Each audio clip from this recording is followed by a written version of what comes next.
Indrawati dari Wisma Sambodi. Ya, selamat pagi Ibu Bapak Saudara-saudara yang harus berbahagia karena 3 keberuntungan. Hoki harus bahagia karena beruntung terlahir sebagai manusia. Harus bahagia karena beruntung mengenal Dhamma, ajaran kebenaran. Harus bahagia karena beruntung masih hidup. Sehingga masih bisa mencari apalah harta-harta untuk dibawa mati. Terimalah salam Dhamma dan Namo Buddhaya. Ibu Bapak, kalau seandainya saya ini dalang, saya bisa bawa tuh ya, wayang gitu ya. Trok tok tok dong dong dong dong ini. Betorokolo sudah memangsa kala waktu Januari sudah berlalu. Kalau lagunya mati Januari, lahir Februari gitu ya, pindah alam. Kita sudah pindah alam menuju ke Februari. Menarik sekali kalau kita lihat bahwa ada hal-hal dalam kehidupan ini yang membuat kita ini diingatkan kita pun akan pindah alam dari satu rupa kepada rupa yang lain. Meskipun kalau di alam halus nggak ada jasad ya, tapi mungkin getaran gitu. Membuat kita paling tidak setiap minggu diingatkan untuk selalu mengisi kehidupan ini dengan hal-hal yang baik. Banyak berita yang seliweran di tempat kami karena adanya teknologi WA, SMS, apa segala macam dari Amerika, toeng datang. Duka. Dia senang punya anjing. Ini ex murid saya. Tapi kalau kita punya, itu kan ada dukanya ya. Punya anjing itu satu paket dengan tainya. Jadi kalau punya anjing ya harus punya tai. Kalau enggak mau kotor ya harus dibuang. Ceritanya begitu. Di daerahnya dia ini lagi blizzard, badai salju 3 hari. Saya nggak ngerti gimana itu. Yang jelas pasti udara dingin, orang bergegas kalau keluar, mungkin agak licin gitu ya kalau sudah jadi es. Nah dia mau buang tai anjingnya ini, bergegas-gegas. Terplesetlah di luar, jatuhnya napak gini. Sininya patah. Jadi tiba-tiba tangannya, saya diberi WA-nya itu bengkong gitu loh. Terjadi dari 2 bagian. Yang sini lurus, sampai sini toeng bengkong. Dibawalah ke rumah sakit. COVID. Kita sakit, bukan COVID. Tetapi juga punya duka yang baru. Karena segala macam kemudian periksa ini positif atau tidak. Meskipun dia cuman patah tulang. Masuklah IGD. Ini saya ceritakan karena saya anggap memang kita ini untung kenal Dhamma ya. Orang-orang yang nggak kenal Dhamma bahwa kehidupan ini sesuatu yang benar-benar berharga. Itu menimbulkan pola tingkah perilaku yang aneh-aneh. Teman saya, murid saya, ex murid saya ini namanya Melia. Dia masuk ke UGD, menunggu dokter, sebelahnya ada pasien lain. Si Melia tuh ngomong sama saya karena sempat call. Cik, mesake banget loh. Sebelahku itu gadis cantik, masih muda belia, umurnya berapa? Kira-kira 19-20-an. Ya, masih sangat muda. Dia nangis terus. Lah, kenapa toh? Patah hati. Punya pacar putus. Terus dia mau bunuh diri. Dan itu waktu dibuka, Mevong lihat itu, si Meliani lihat, itu dalam. Jadi ngeri katanya dia. Ngeri ya kok orang punya pemikiran seperti itu. Dan ini sudah kali kedua. Jadi setiap kali jatuh cinta, orang tuanya mungkin udah deg-degan ya. Wah ini kalau putus cinta, Ibu bapak saudara-saudara, saya tadi katakan, alangkah berbedanya pola pikir orang yang menghargai kehidupan. Pola tingkahnya orang yang pikirannya itu kuat, teguh. Tidak gampang, kalau seneng kayak orang gila, kalau sedih juga seperti orang gila. Beda sekali. Yang sakit aja cari obat. Supaya nggak mati. Orang yang sehat segar, cari mati. Dunia ini kan sebenarnya sudah kacau balau ya. Satu peristiwa. Peristiwa yang lain, berita yang lain. Saya dan Endang mengalami satu hal yang sama, yaitu kehilangan kakak tertua. Dia kakak perempuan, saya kakak laki. Dua-duanya pindah alam. Menarik sekali bahwa kelihatannya kerapuhan kehidupan. Ini sangat dekat kalau orang yang mati itu orang-orang yang kita kenal ya. Apalagi kalau kerabat dekat. Mungkin sudah diceritakan oleh Kiki itu tanggal berapa? 10 Januari kalau nggak salah. Bagi kita yang sudah terbiasa menganalisa bahwa hidup itu adalah nama dan rupa. Rupanya ini fisik ya. Begitu nama dan rupa terurai, ya wes, innalillahi wa inna ilaihi rajiun. Nah, kebanyakan dari kita itu ngeributinya rupa, yaitu apa? Apa yang kita lihat? Kulit gitu ya. Kulit, rambut, bulu, kuku, mungkin tulang, jantung. Karena kalau kakaknya Endang itu kena COVID sekeluarga, tapi nasibnya juga lain. Yang 3 oke-oke saja, yang 1 nggak kuat.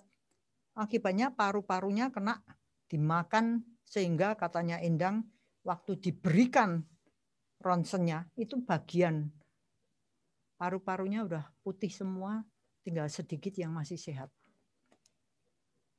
Kakak saya lain lagi yang kena jantungnya karena sudah dipakai berdenyut jutaan kali. Paru-parunya juga gitu, sudah dingdung-dingdung jutaan kali. Dan suatu ketika muncullah kelapukan, rusak. Akhirnya apa? Ya matilah.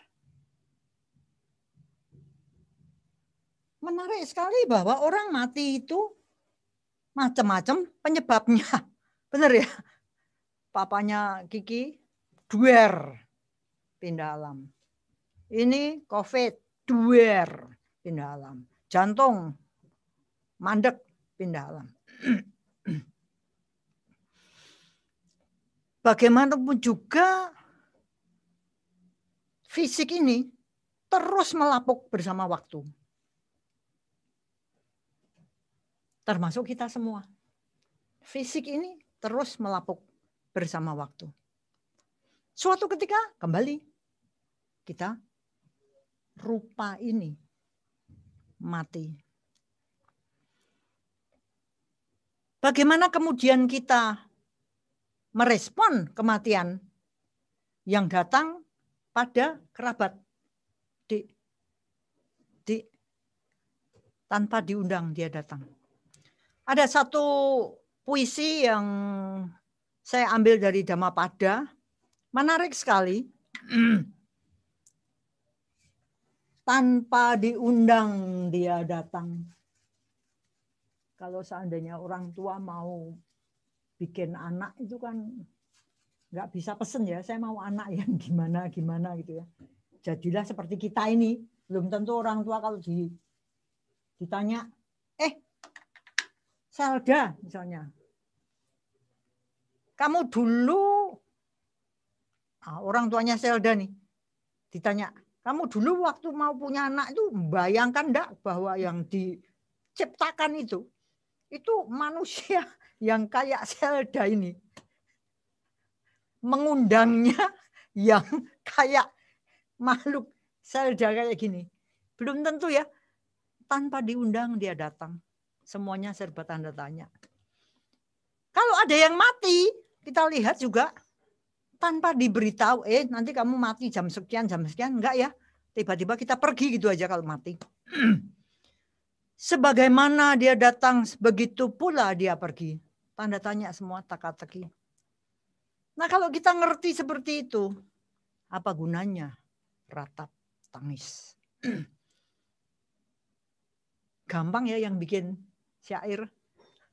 Tapi kita yang ditinggalnya belum tentu bisa melihat ini dengan satu penembusan sehingga kita ngerti, iya ya, aku wajar mengalami kematian, aku wajar ditinggal mati. Ibu bapak, kalau kita lihat bahwa mati itu ada sebabnya, maka biasanya saya katakan ada 2 macam sebab gitu ya. Mati yang datang pada kita, bencana itu datang pada kita, atau yang didatangi.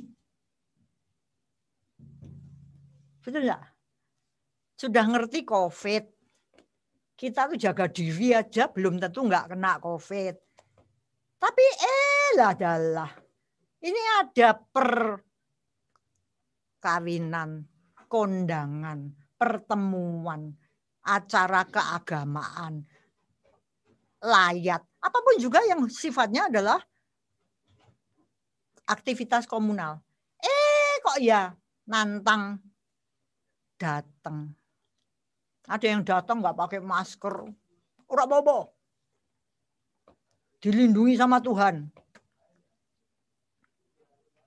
Hal-hal seperti itu membuat kita ini didatangi oleh masalah, didatangi oleh duka, didatangi oleh bencana. Maka jangan cari duka. Jangan mendatangi duka. Nah, banyak orang yang menganggap bahwa dia itu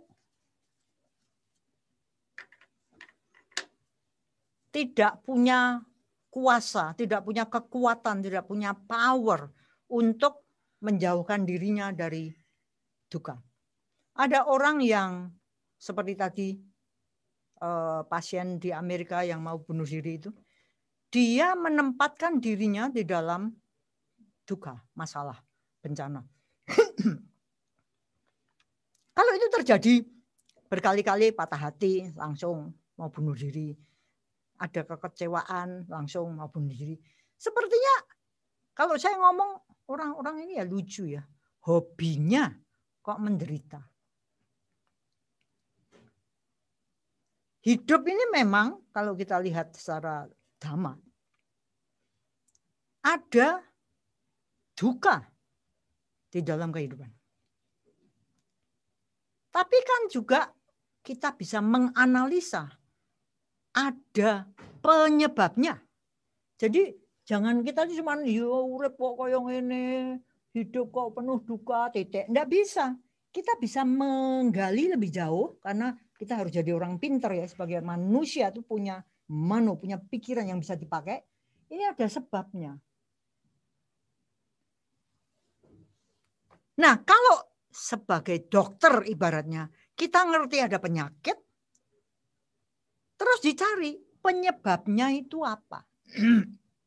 Makanya meskipun COVID merajalela, para ilmuwan terus mencari penyebabnya apa. Kenapa? Karena kalau ada penyebabnya, maka pada suatu ketika ada akhir. Sekarang kelihatannya sudah ada apa? Vaksin. Ini dalam rangka ketiga. Ada penyakit, dicari penyebabnya, dicari akhirnya. Tahu bahwa ada akhirnya, maka kemudian jalannya, jalan keluarnya. Jalan keluarnya diberikan.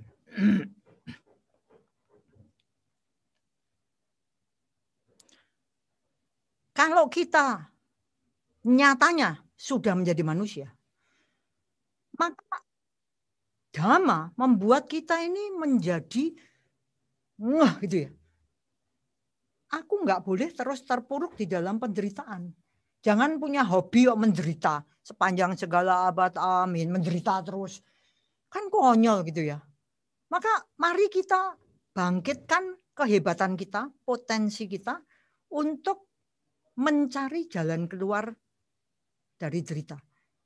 Sebagai pucuk tertinggi tujuan itu adalah bebas totalnya kita dari penderitaan. Berarti bebas totalnya kita dari penyebab penderitaan. Berarti bebas totalnya kita dari loba dosa moha. Luar biasa, pemahaman itu sudah luar biasa membuat kita jelas itu.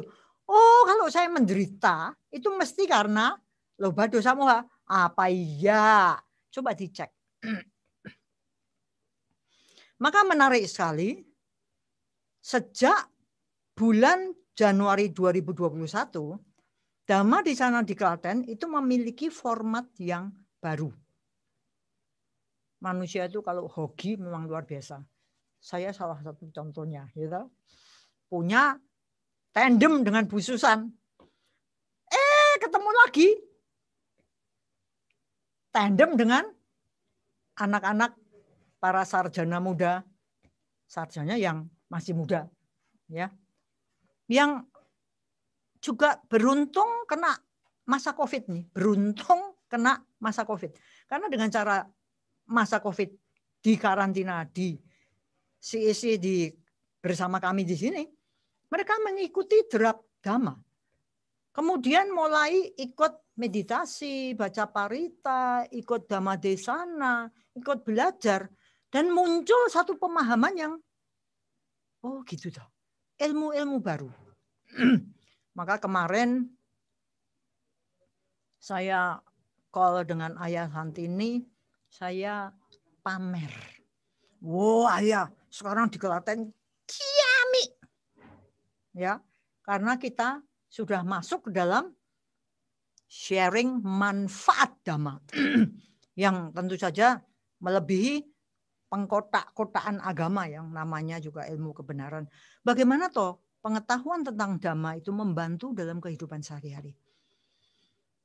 Kami sudah sampai pada, kalau yang bagian saya, itu saya ngajukan orang-orangnya, grup saya.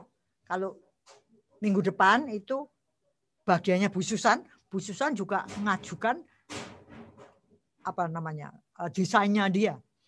Hari ini kita beruntung punya sharing dari seorang yang mendapat manfaat Dhamma. Karena namanya Selda. Selda ini orang pinter dan orang yang rendah hati. Itu menarik ya. Pinter tapi rendah hati. Ini yang dibutuhkan untuk orang maju. Banyak orang pinter tapi sombong. Atau banyak orang rendah hati tapi goblok. Ini orang pinter tapi rendah hati. Thank me before I change my mind. Kita akan dengarkan bagaimana Selda mengalami Dhamma di dalam kehidupannya dan mengambil manfaat dari situ. Nanti kemudian akan seperti biasa akan diulas oleh Dr. Susan. Oke, Selda silakan. Thank you, Ci. Snow Princess Itu adalah panggilan yang sering dialamatkan oleh teman-teman kepada saya jauh sebelum saya bekerja di CEC. Ini flashback-nya agak jauh ya. Teman-teman saya dulu memanggil saya dengan sebutan tersebut bukan karena tanpa alasan. Ada sindiran di balik sebutan itu. Tapi karena saya sudah kesengsem duluan sama label princess, jadinya tidak peduli lagi dengan makna tersembunyi di balik sebutan itu. Kalau di film-film itu kan Snow Princess itu bersifat egois, dingin, cenderung sombong, suka marah-marah, tidak berwatak baik lah pokoknya. Nah, usut punya usut, ternyata saya dulu juga seperti itu. Loba, dosa, dan mohanya tinggi. Contohnya nih, dulu saya memiliki keinginan yang sangat besar untuk memiliki berbagai jenis pakaian dengan segala bentuk, jenis, dan model. Dengan kata lain, saya menuruti nafsu belanja yang sangat tinggi dan menyebabkan saya masih sering minta uang ke orang tua, biarpun sudah punya gaji sendiri. Lobanya tinggi. Pernah juga suatu saat kami dapat tugas dari dosen. Nah, saya lupa mengerjakannya, tapi teman dekat saya sudah selesai. Saya malah nyalahin dan marah-marah sama teman saya itu dengan alasan dia tidak mengingatkan saya. Aneh ya? Lebih aneh lagi, saya menyimpan amarah sampai 2 mingguan. Padahal tugasnya sudah selesai dan teman saya itu ikut bantu ngerjain juga. Tinggi sekali dosanya. Ada satu lagi hal yang kalau saya ingat-ingat kembali, bikin saya geleng-geleng kepala sambil tanya ke diri sendiri. Kok gitu sih aku? Ceritanya, suatu ketika dosen kami membagikan hasil ujian. Nah, di kertas ujian saya itu tertera nilai 92. Itu nilai yang baik untuk ujian itu mengingat soal ujiannya cukup sulit. Jadi saya cukup senang saat itu. Tapi rasa senang tersebut sirna setelah saya mengetahui bahwa nilai salah seorang teman saya yang akademisnya biasa saja lebih tinggi dari saya. Saya marah, tidak terima, dan tidak senang akan hal itu. Pikiran-pikiran jelek pun mulai muncul. Palingan dia jawab ngasal tapi malah kepilih jawaban yang benar. Jangan-jangan dia mencontek, jangan-jangan dia lihat catatan, serta banyak pikiran jelek lainnya yang malah membuat diri sendiri menderita. Kalau kata Ciklan, hobi kok menderita. Sikap crab mentality atau tidak senang melihat kesuksesan orang lain ini menunjukkan bahwa saya tidak memiliki mudita, rasa turut senang atas kebahagiaan orang lain. Hal-hal seperti inilah yang membuat saya sering tidak menyadari kalau saya menyakiti hati orang lain dan tetap menganggap saya yang benar, mohanya tinggi, sehingga mendapat sindiran Snow Princess tersebut.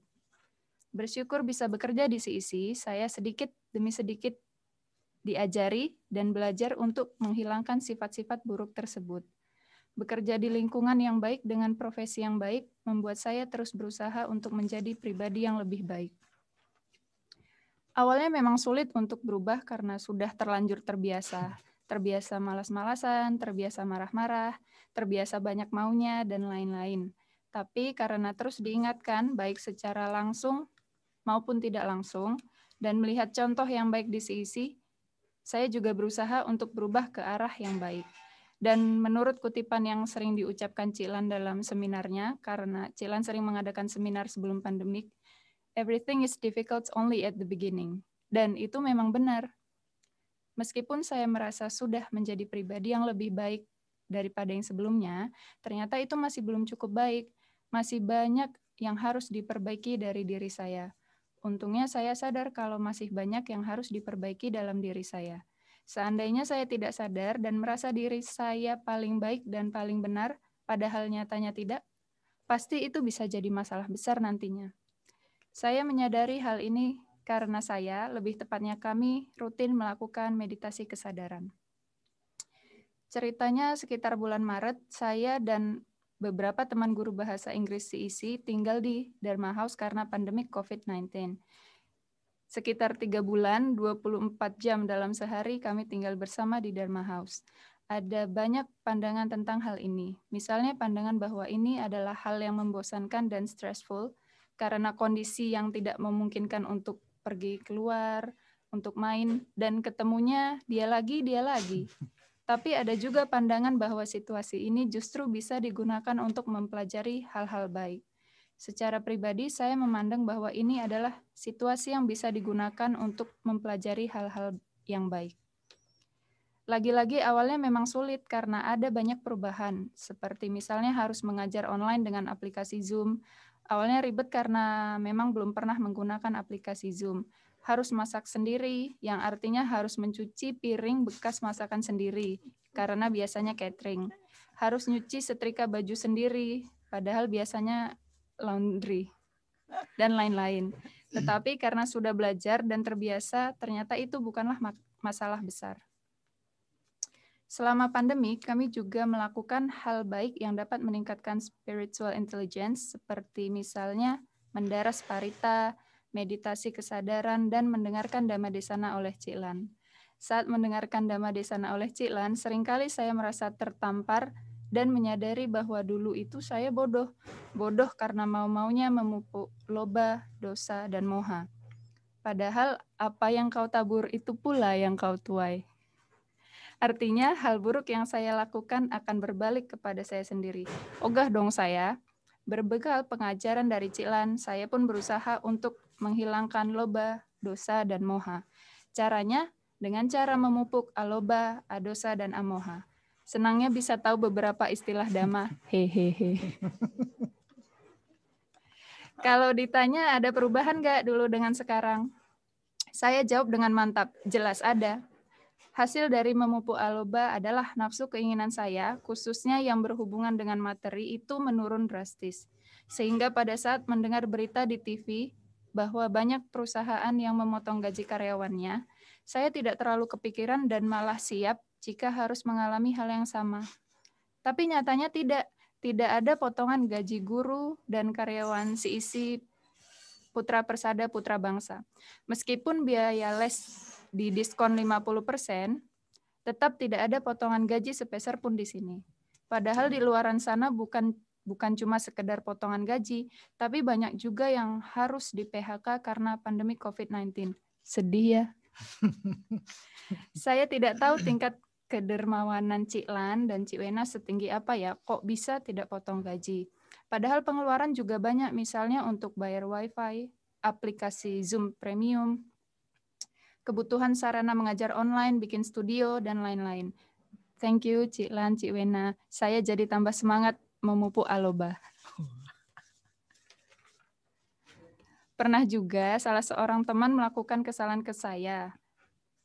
Ya, saya belum bisa seperti yang dikatakan The Buddha untuk marah selama satu nafas saja sih, tapi kemajuan besar untuk saya yang biasanya kalau marah sampai berminggu-minggu.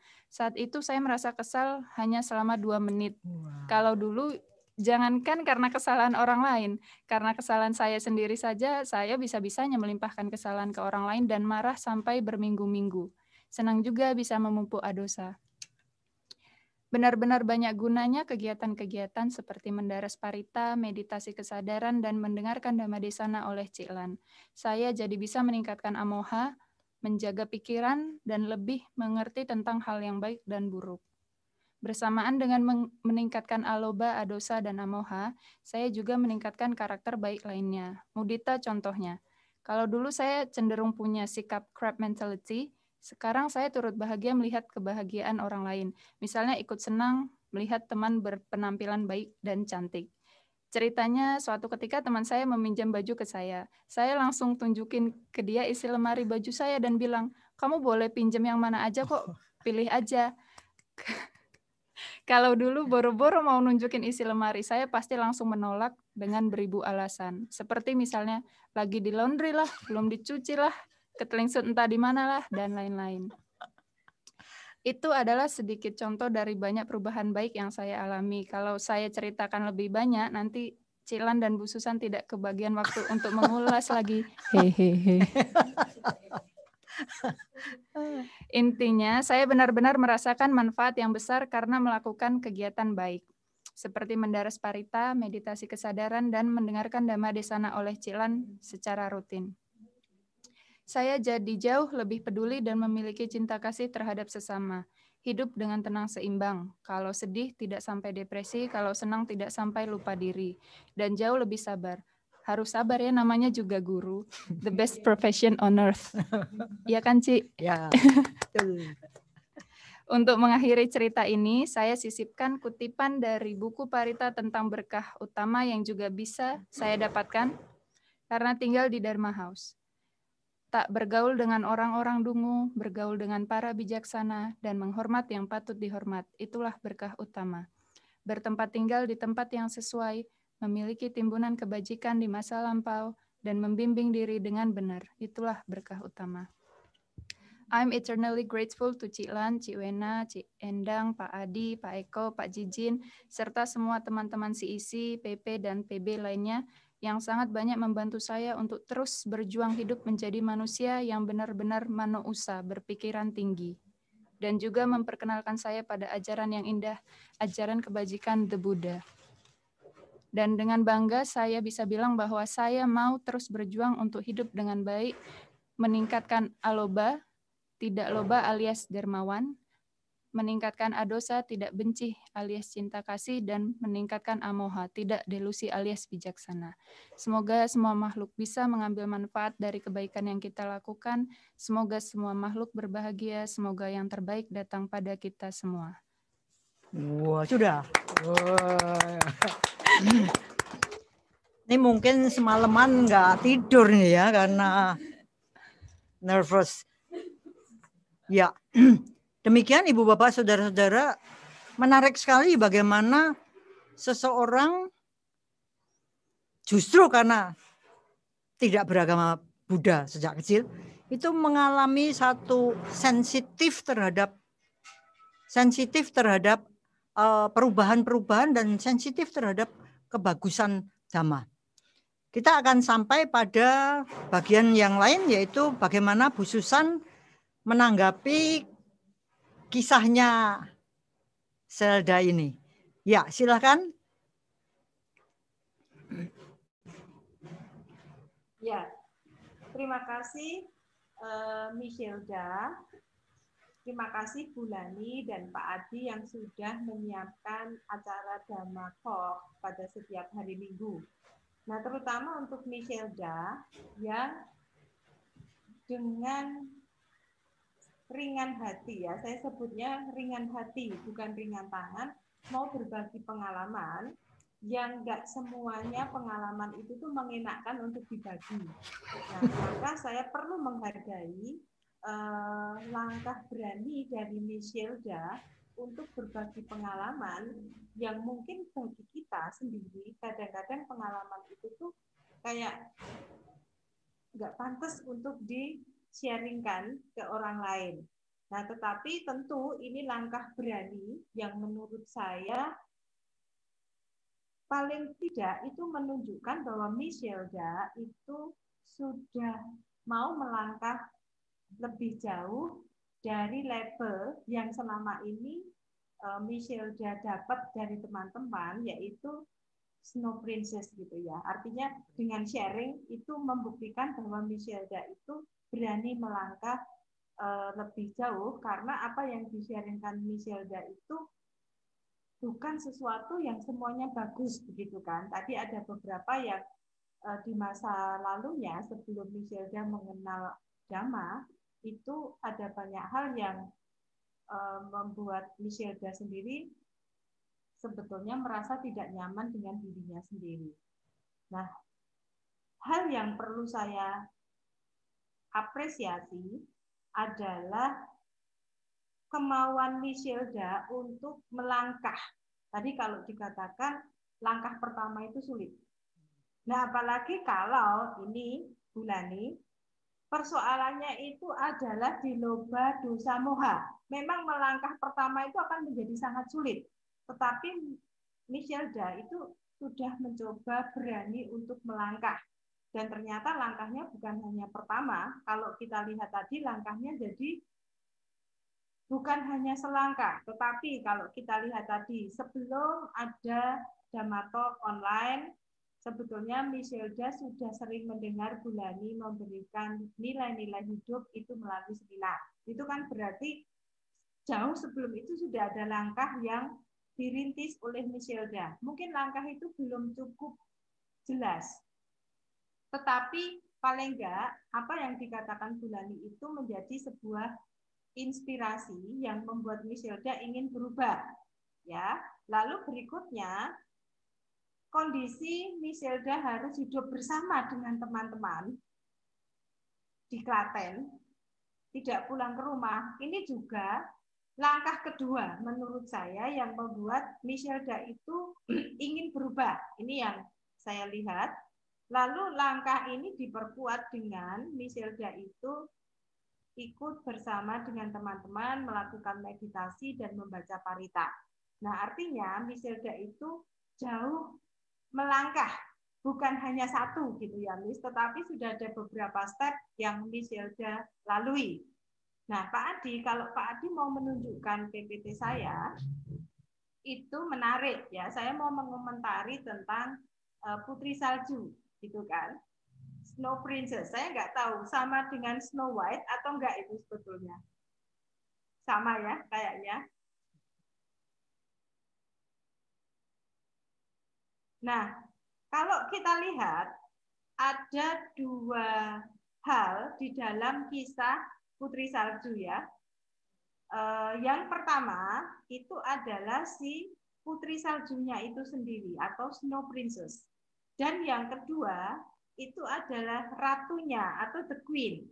Nah, kalau saya melihat apa yang di-sharingkan Misilda, itu lebih mencerminkan kalau di dongeng Putri Salju itu adalah loba, dosa, moha yang sangat tinggi yang dipunyai oleh ibu ratunya ini. Jadi bukan Snow White-nya.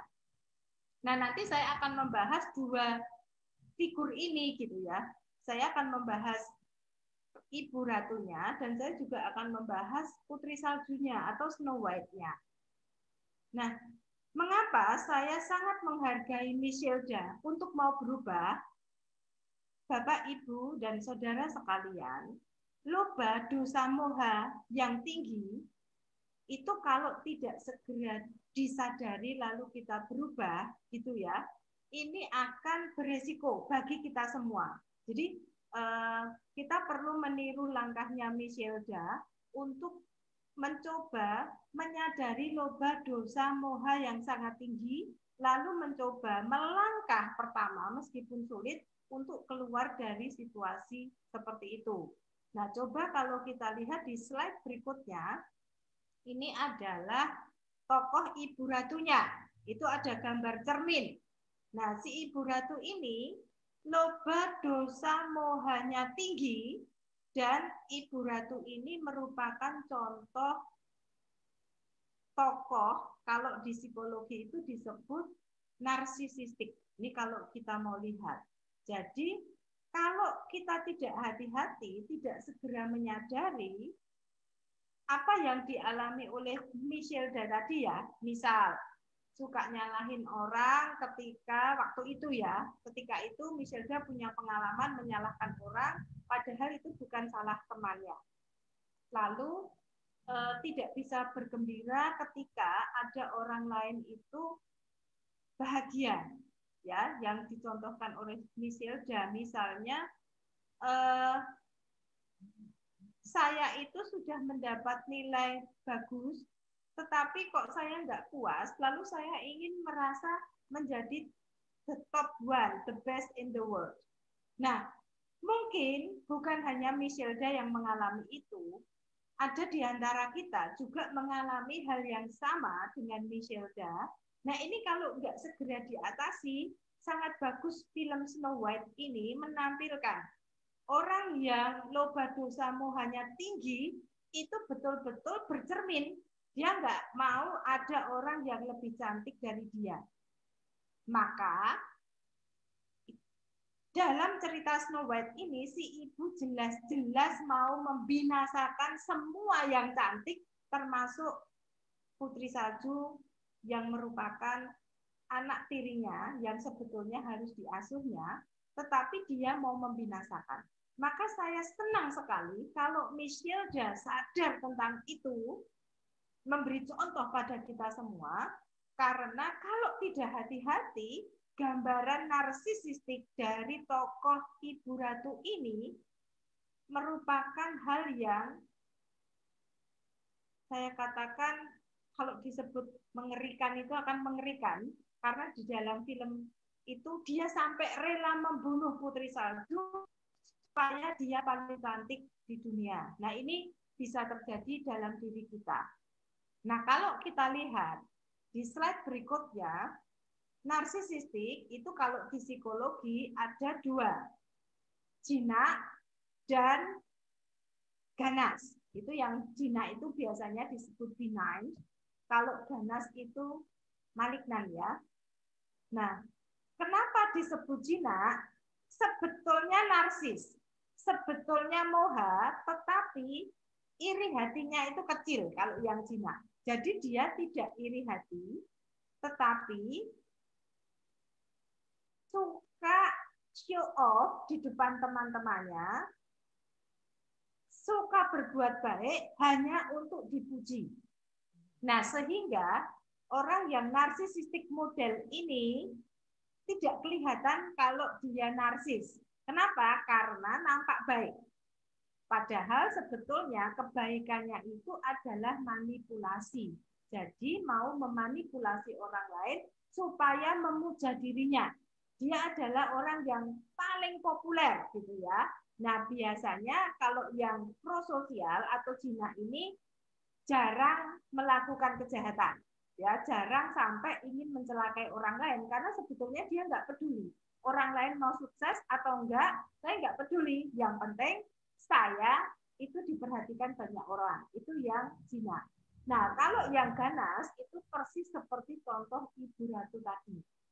Nggak suka ketika ada orang lain senang, pengen jadi cantik sendiri. Nah, maka saya bersyukur Misilda bisa memberi contoh pada kita sadar akan loba dosa moha, lalu tidak ingin mengembangkan itu menjadi sesuatu yang lebih berat gitu ya.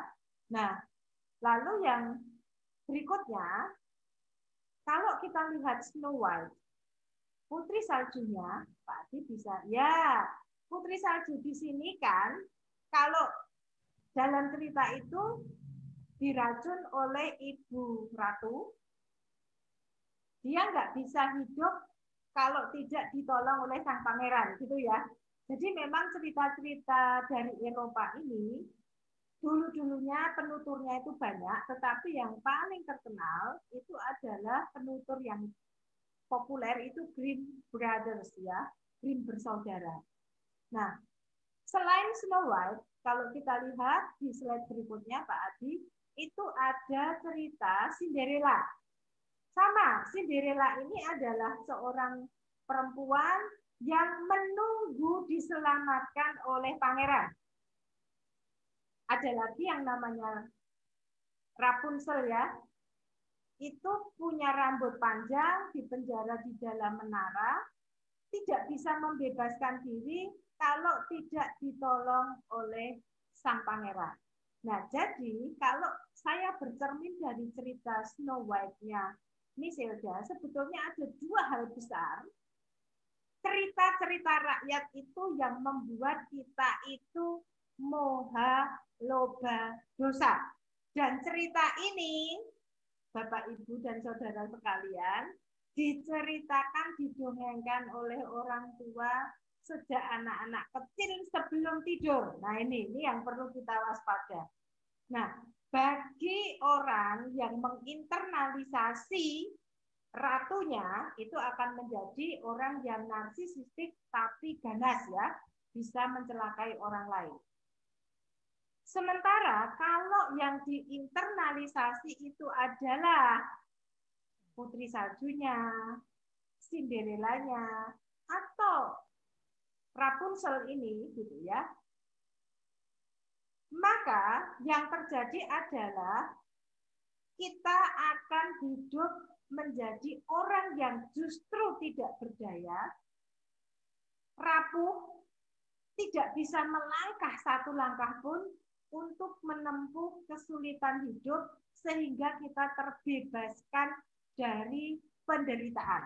Nah, tadi kalau Bulani mengatakan pada Misilda bahwa orang kok hobinya menderita. Nah, kalau kita menginternalisasi Cinderella Rapunzel, lalu juga Snow White, dan masih banyak tokoh-tokoh kalau kita lihat dari cerita-cerita di Eropa, itu yang terjadi adalah kita tidak bisa lepas dari penderitaan karena kita menunggu diselamatkan oleh orang lain. Nah, Ibu Lani, Pak Adi, Miss Hilda, dan Bapak Ibu sekalian, di psikologi ini namanya Cinderella kompleks gitu ya. Jadi yang diambil tokohnya Cinderella, padahal sebetulnya beberapa cerita itu sama.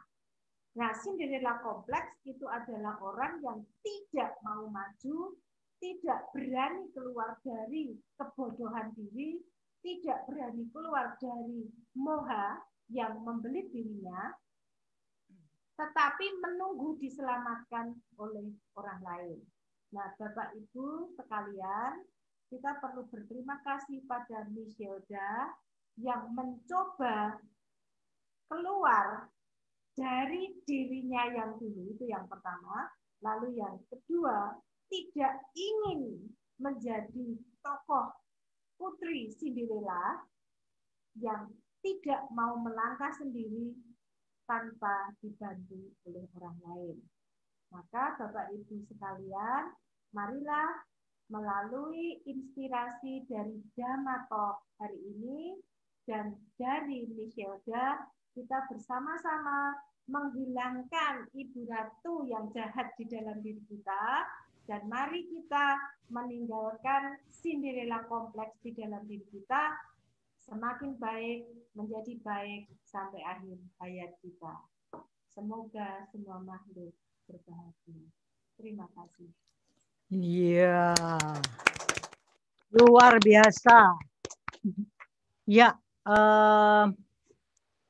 saya selalu mengagumi ulasan dari Bu Susan karena saya selalu belajar sesuatu ya. Orang satu itu memang pengetahuannya kolam renang ya. Sementara saya kolam bak mandi gitu ya. Terima kasih Bu Susan, dan saya mau mengambil beberapa hal dari ulasannya Bu Susan yang menarik dari kisahnya tadi, cerita-cerita rakyat Barat ya. Saya teringat waktu belajar Dhamma di Singapura bersama Wena. Jadi kami 94, 5, 6, 7, 8. 5 tahun itu setiap tahun ke Singapura untuk belajar dari short courses gitu ya. Dan karena guru-gurunya itu profesor-profesor dari Sri Lanka, pengetahuan tentang Dhamma luar biasa. Ada doktor yang justru lulusnya dari Eropa. Banyak tanya jawab yang saya lakukan mendapatkan pencerahan yang luar biasa. Jadi misalnya tadi tiba-tiba saya terpikir, iya ya, kisah-kisah itu terjadi pada perempuan loh. Nggak ada ya ceritanya laki-laki yang tidak berdaya terus diselamatkan sama putri impian gitu, nggak ada ya. Bener nggak? Nah kalau saya lihat seberapa toh zamannya Sang Buddha itu kan juga perempuan itu bukan cuma second class citizens ya, tapi fourth, fifth gitu ya, karena levelnya perempuan itu masih kalah dengan sapi. Menangan sapi kan dianggap kendaraannya siapa? Siwa, Wisnu, kendaraannya Wisnu. Sampai muncul satu pandangan bahwa perempuan tidak mungkin mencapai nibbana. Mau berjuang seberapapun tidak mungkin mencapai pembebasan. Menghina sekali ya. Maka kalau dikatakan the Buddha itu benar-benar tokoh yang revolusioner. Memang ya benar, karena Sang Buddha menjelaskan bahwa itu nggak ada urusan sama gender gitu. Kalau kita ini mau berjuang, ya kita mencapailah level sesuai dengan perjuangan kita masing-masing. Maka tiba-tiba saya juga kepikir di sini ini kebanyakan perempuan ya. Adi itu kan penyamun di sarang perempuan gitu ya. Eko Jijin itu penyamun di sarang perempuan. Maka benar-benar kita ini harus bahagia karena punya banyak sekali alasan. Kita harus merasa beruntung. Kita harus melakukan sesuatu gitu loh. Dengan mengenal Dhamma, tadi dikatakan Selda dan ditangkap oleh Bu Susan bahwa kita harus apresiasi karena Selda itu tidak menunggu diselamatkan sang pangeran, mau berjuang untuk aloba, adosa, amoha. Wih, keren. Jadi enggak nunggu gitu loh. Enggak menunggu untuk diselamatkan karena sebenarnya yang namanya pencapaian spiritual itu benar-benar tergantung dari kita sendiri. Masing-masing diri kita sendiri. Oleh sebab itu kalau dikatakan bahwa Dhamma itu cita rasanya satu. Mau Dhamma yang enteng, Dhamma yang berat, Dhamma yang sederhana, Dhamma yang kompleks. Cita rasanya sama. The taste of liberation. Cita sama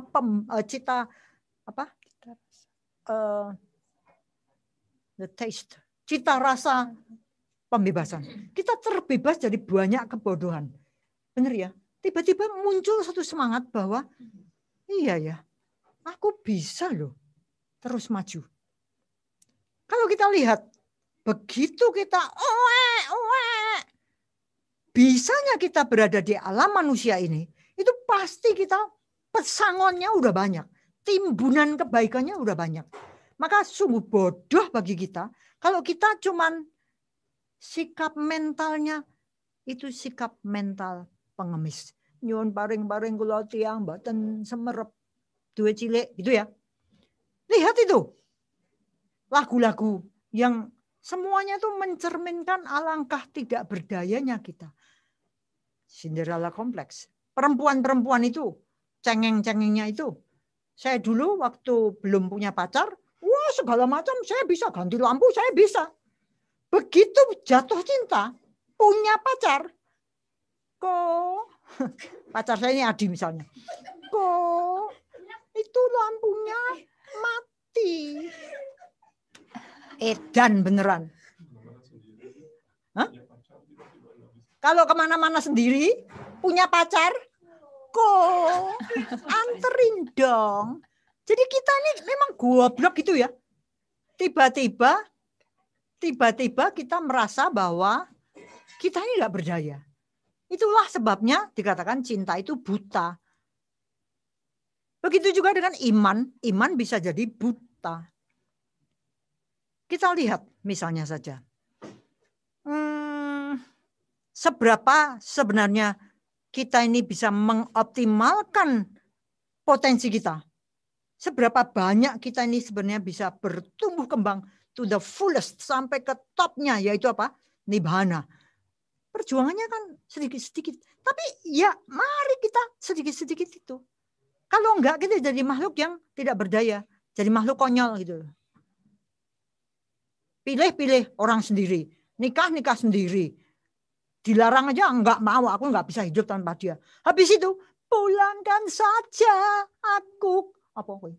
Lah buat pulang sendiri kalau saya ngomong. Kok minta dipulangkan? Gitu. Kan sudah konyol gitu ya. Jadi banyak hal yang secara masyarakat itu kita dididik untuk jangan menjadi manusia hebat. Jadilah manusia yang budak mentalnya. Jadilah manusia yang tidak berdaya. Maka ibu bapak saudara-saudara, salah satu apa yang kita pelajari dari Selda hari ini adalah bagaimana sebenarnya kita ini bisa kok. Aku nggak usah nunggu external factor. Tolongin dong aku. Enggak. Aku bisa menolong diriku sendiri. Sombong. Bukan sombong. Emangnya kamu nggak butuh pertolongan orang? Ya butuh. Tapi bagaimana dari dalam diri sendiri ini kita mau. Seperti tadi dikatakan. Kok kamu mau berbagi ceritanya kamu. Gombal lamoh. Sombong. Apa? Snow Princess. Snow Princess. Nyak. Kok mau-maunya cerita? Tadi saya katakan ya pinter tapi rendah hati. Inilah modal untuk kita maju.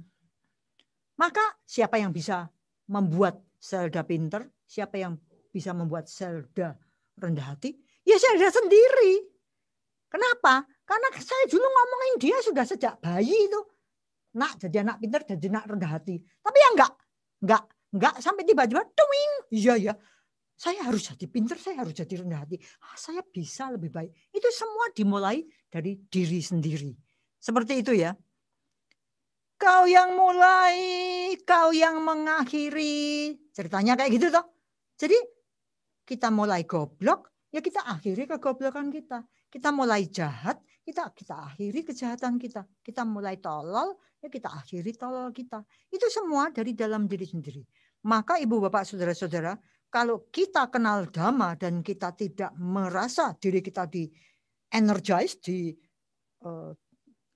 ditambah energinya, tambah semangatnya, ditambah kekuatannya, kemauannya untuk berubah ke arah yang lebih baik, kita ini rugi besar. Amat sangat rugi besar. Maka ibu bapak, saudara-saudara, bagaimana kita ini harus melangkah supaya lebih baik dan lebih baik dan lebih baik. Itu benar-benar bermula dari pandangan bahwa kita itu punya modal luar biasa sehingga terlahir di alam manusia. Lah, jadi orang kan nggak boleh sombong. Nanti kalau kamu maunya tidak tergantung sama orang lain kan jadinya kamu merasa hebat, paling hebat. Salah. Kenapa? Karena kita tahu ya bahwa untuk kehidupan ini bisa berlanjut, untuk kebajikan bisa berlanjut, itu harus ada orang yang mau melakukan kebaikan. Kan gitu ya. Jadi ini mau melakukan kebaikan, ini pemberi, harus ada penerima. Gitu ya. Ini namanya dana. Dana itu bisa materi, bisa non materi. Nah, untuk bisa kita ini berlangsung, kita tahu bahwa kita ini jelas-jelas butuh orang lain. Jadi nggak bisa sombong. Tapi awal mulanya mental kita ini yang harus aku bisa. Kalau nggak bisa gimana? Piye caranya supaya bisa? Saya bisa minta tolong sama Kiki, bisa minta tolong sama Ervin, bisa minta tolong sama Nunu, Nana, Siska, Zelda, Adi di sini. Tolongin dong. Tapi kan aku sendiri mau melangkah gitu loh. Jangan help. Betul jijiin gitu ya, menjijikkan ya. Begitu banyak orang seperti itu. Dalam masa COVID ini, banyak orang yang hokinya itu naik, ada orang yang hokinya itu turun. Kenapa? Karena sebenarnya banyak orang juga yang mau memberi. Ya. Tapi mereka kan milih penerima. Betul enggak? Milih enggak kamu berdana? Milih loh. Kamu ngasih duit saya. Saya pakai itu untuk apa? Beli lipat stik, beli merah kuning hijau. Atau kamu kasih dana sama Kiki buat apa? Buat dapur umum. Kasihkan sama saya Pak Kiki. Saya Pak Kiki. Miss Kiki. Tegas tak getak padahal. Saya Pak Kiki. Miss Kiki. Kenapa? Karena orang yang memberi itu butuh karma baik. Jangan lupa. Butuh karma baik. Dia pasti cari siapa yang menerima. Jadi jangan salah. Jangan ngomong kan aku pantas dibantu. Ya sikap mentalmu gimana? Aku ini kere tapi juga males. Ya pray toh. Gimana saya mengharap bantuan? Ngerti maksud saya? Jadi karena hidup ini saling connect, patija sama pada adanya sesuatu karena adanya yang lain ini. Maka kita jangan lupa bahwa mental kita ini berada di dalam kemampuan bagi kita untuk mau seperti apa. Crab mentality tadi dikatakan. Crab mentality itu apa sih? Kan kalau kepiting di dalam ember gitu kan, Ci. Kalau misalnya ada satu yang berhasil keluar, yang teman-teman yang di bawah narik lagi biar dia nggak keluar. Tuh. Pinter Asalnya dari toh. situ. Crab mentality ada. Crab itu kepiting, kalau dia dimasukkan ember, karena dia dulu pernah jadi kepiting, jadi masih ingat. Kalau kepiting ini mau keluar, yang bawah narik. Itu sebabnya Zelda mengatakan tidak bisa mudita. Kalau ada yang sukses, digeret dong. Jangan sampai sukses. Kenapa? Aku tidak. Makanya tadi ada malignant. Apa tadi? Ganas. Narsis yang ganas. Aku nggak mau kamu sukses. Pokoknya aku yang harus, kamu. Kalau yang satunya, yang jinak kan, aku nggak peduli kamu sukses atau enggak, pokoknya aku sukses. Kan gini. Tapi kalau ini enggak, jangan sampai dia sukses.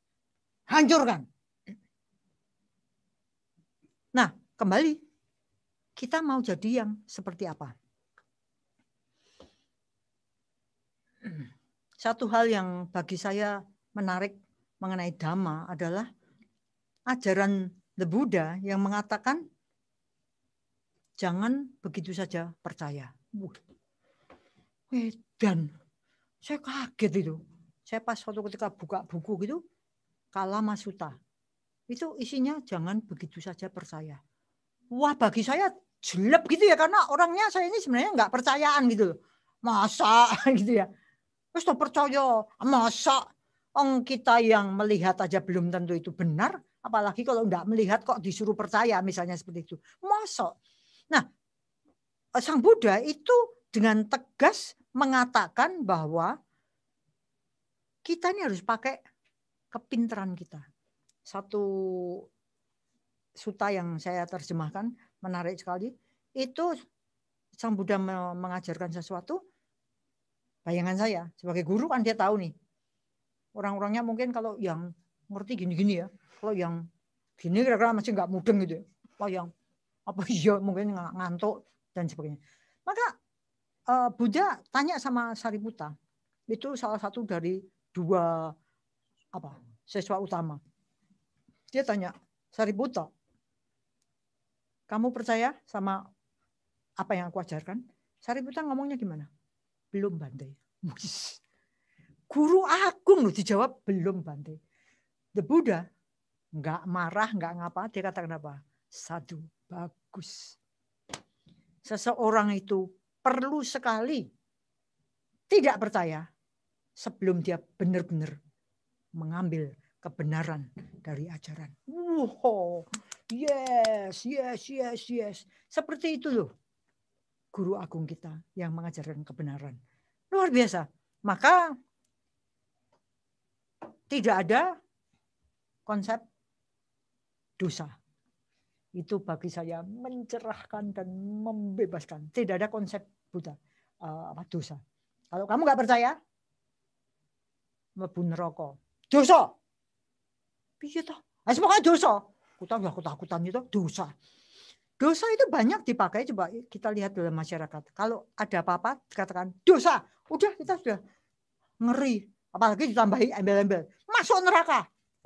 Padahal belum tentu bukan dia yang masuk neraka ya. Tapi kita sudah dalam kehidupan ini sudah masuk neraka beneran. Karena berada dalam penderitaan seperti itu.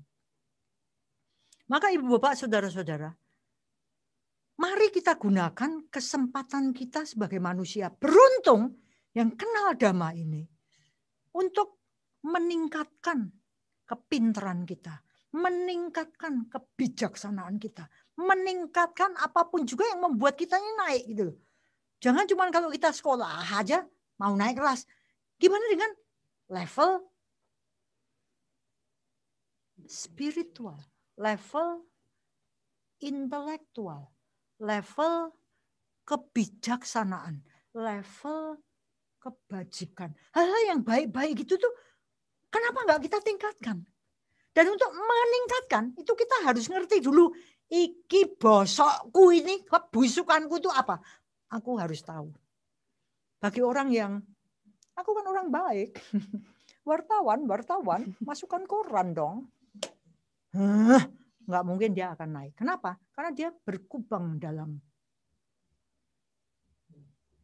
lumpur kebodohan. Tapi yang aneh dan yang lucu dan konyol adalah orang-orang seperti itu justru dipandang tinggi oleh kebanyakan orang. Betul enggak? Ayo. Saya pernah, ingatan saya simpan itu. Pergi ke Istana Negara waktu itu. Lihat, menteri-menteri. Menteri loh, ini ibunya lebih konyol. Kalau menteri itu kan tinggi. Kalau ibu menteri kan sebenarnya cuma, itu kalau jalan aja. Ini jalan. Padahal kalau kesandung dia jatuh juga. Wartawan. Waduh. Wartawan ya, Bu. Saya lihat, gila. Dan itu dianggap, wow. Benar nggak? Yang kita anggap tinggi, itu sebenarnya busuk gitu loh. Ini orang koruptor. Kita anggap busuk. Ini orang pinter, padahal dia nyontek. Busuk. Tapi kita tidak melihat kebenaran dari apa yang kita jadikan wow. Maka ibu bapak, kenapa tidak menjadikan kita sendiri wow? Kenapa kok nunggu? Wah, hebat. Kenapa nggak membuat kita hebat? Tapi kembali, jangan sombong. Bikin diri kita untuk pinter, bikin diri kita untuk meningkat terus. Tapi jangan sombong. Kenapa? Karena di atas langit masih ada langit. Di bawah tanah masih ada tanah. Jadi jangan gampang ngelokro, jangan gampang ngelongso, jangan gampang tidak berdaya, tidak bisa hidup tanpa dia. Gombalamah, saya berpikir dengan otak dan indraku sendiri. Aku bernafas dengan paru-paruku sendiri. Jantungku berdetak untuk kehidupanku sendiri. Aku nggak bisa nunut sama jantungmu. Jantungku biar istirahat sebentar. Aku nunut jantungmu. Nggak bisa. Maka ajaran The Buddha dalam dhamma yang kita geluti setiap minggu, apalagi sekarang kita punya khususan, kita punya orang-orang yang sharing dhamma, itu memukau. Mari kita jadikan semua yang kita pelajarin itu satu bekal untuk apa toh? Untuk pindah alam kita naik kelas. Jangan orang-orang yang mati kadang-kadang, tadi saya baru ngomong sama Indang, kalau kita mati, sebenarnya kita lumayan loh, harta kita. Kita sudah punya kerjaan aja sudah banyak. Apa namanya itu? Kancah berbuat baiknya luar biasa. Kita tidak menikah. Tidak banyak gangguan-gangguan nafsu-nafsu. Kita hidup sederhana, nggak butuh duit banyak banget. Jadi kita ini bisa lebih santai untuk semangat mengejar yang benar-benar pantas dikejar. Kita melakukan hal-hal yang memang pantas dianggap penting. Apa enggak? Itu sudah satu pegangan yang luar biasa. Jadi itu yang harus kita wow-kan. Bukan materi yang bergelimang. Jahatnya kayak ngono. Egoisnya setengah mati. Narsis kayak gitu. Cantik jelita. Lah nanti ya mati. Kan kita kan wow. Cantik jelita. Ya masih di bawah saya kan. Cantik jelita. Tapi idenya adalah. Mari kita tuh membetulkan gini. Pola pikir itu kita betulkan gitu. Seperti tadi Selda bisa lihat, oh ini loba, oh ini dosa, ini moha. Itu luar biasa pencapaian. Aku ngerti lobaku seperti ini. Maka aku bikin alobaku untuk menyerang loba seperti ini. Sekarang dibuka. Silahkan pilih. Gitu. Saya mau tiru-tiru nggak bisa. Saya buka cuma sedikit. Nggak ada yang mau pinjem. Tapi punyanya dia banyak. Lu kan itu aloba. Kok berani? Ya pasti ada salahnya. Nanti ketemu sama orang yang ambil dan tidak dikembaliin. Ya sudah, lama-lama kita lebih bijaksana untuk milih. Tapi dikembaliin loh ya. Tetap nggak dikembaliin. Ini tanda tangan pakai materai. Ada aja yang bisa kita akalkan supaya kita nggak ditipu sama orang-orang. Tapi idenya adalah bagaimana kita ngerti kebusukan dari dalam diri sendiri. Dan itu harus kita akui. Kenapa? Kalau kita tidak mengakui, bagaimana kita mau membersihkan? Bagaimana kita mau membuang? Yang dibuang apa aja kita nggak tahu. Begitu ya? Ini saya tak nyontek sebentar. Nah, kalau tadi saya katakan bahwa The Buddha itu membuat kita berdaya, berjaya, berpotensi, kita bisa hebat, kita wow dan sebagainya dalam hal-hal yang baik. Maka kembali kita harus bisa jadi ladang yang subur bagi makhluk lain yang mau berbuat baik. Benar ya? Kenapa kita ini kok jadi orang hoki? Kenapa orang kena COVID mati, kita kok kena COVID tidak mati? Kenapa? Ya itu dilindungi dewa-dewa, dilindungi Tuhan, dilindungi malaikat, dilindungi apapun. Allah dilindungi apa? Pertanyaannya, kok dilindungi kenapa? Kalau yang diminta dilindungi, emangnya tidak semua orang minta dilindungi? Kenapa kok ada yang dilindungi, ada yang nggak dilindungi? Jawabannya jelas, karena adanya ini, karena adanya itu. Bisanya kita terlindung, itu karena kita punya simpanan jasa kebajikan. Maka Ibu Bapak, Saudara-saudara, mari kita bergembira dengan satu semangat dan antusiasme yang benar, bahwa mumpung kita ketemu Dhamma, mumpung kita terlahir sebagai manusia, dan mumpung kita masih hidup, ayo wowkan kondisi kita, wowkan potensi kita, wowkan apapun yang bisa kita lakukan, yang pantas dilakukan. Mumpung kita terlahir sebagai manusia, mumpung apa? Ketemu Dhamma, mumpung apa? Masih hidup. Setuju enggak? Setuju. Harus setuju, kalau enggak tak kasih gaji nanti kamu. Ya, untuk penutup saya punya beberapa syair yang bisa kita renungkan untuk minggu ini. Ya, terjadilah padaku menurut kehendakmu, suruh menghapus ya menghapus.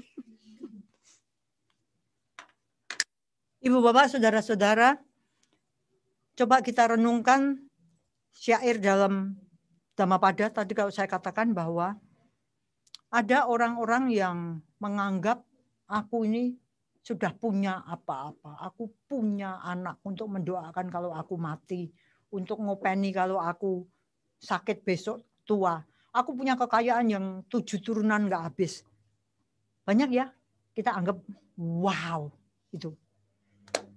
Aku punya anak, aku punya kekayaan. Orang dungu berpikir dia aman. Berapa banyak orang yang punya anak tapi diusir oleh anaknya? Berapa banyak orang punya anak tidak diopeni sama anaknya? Berapa banyak orang punya kekayaan habis juga untuk hal-hal yang tidak keruan. Satu hal yang saya masih ingat adalah orang yang menunjukkan saya sertifikat tanah dan saya diajak ke jurang. Ini loh, dulu sebelum gempa bumi, ini tanah saya. Sekarang tinggal sertifikatnya saja karena sudah jadi jurang. Orang dungu berpikir dia aman. Sesungguhnya dirinya sendiri pun bukan miliknya. Bagaimana anak atau kekayaan adalah miliknya. Toeng. Satu lagi. Jangan ngomong, aku tergoda. Aku sebenarnya nggak mau. Ini cobaan. Dhamma mengatakan kita bertanggung jawab pada karma kita sendiri. Oleh diri sendiri sesungguhnya karma buruk dilakukan. Jangan nyalain orang. Oleh diri sendiri dia dikotori. Oleh diri sendiri karma buruk tidak dilakukan. Nehi mah oga. Oleh diri sendiri sesungguhnya dia dimurnikan. Kemurnian dan ketidakmurnian tergantung pada diri sendiri. Tak seorang pun memurnikan orang lain. Tidak bisa. Maka Ibu Bapak, Saudara-saudara, mari kita say hello pada karma baik dan say goodbye pada karma buruk. Semoga semua makhluk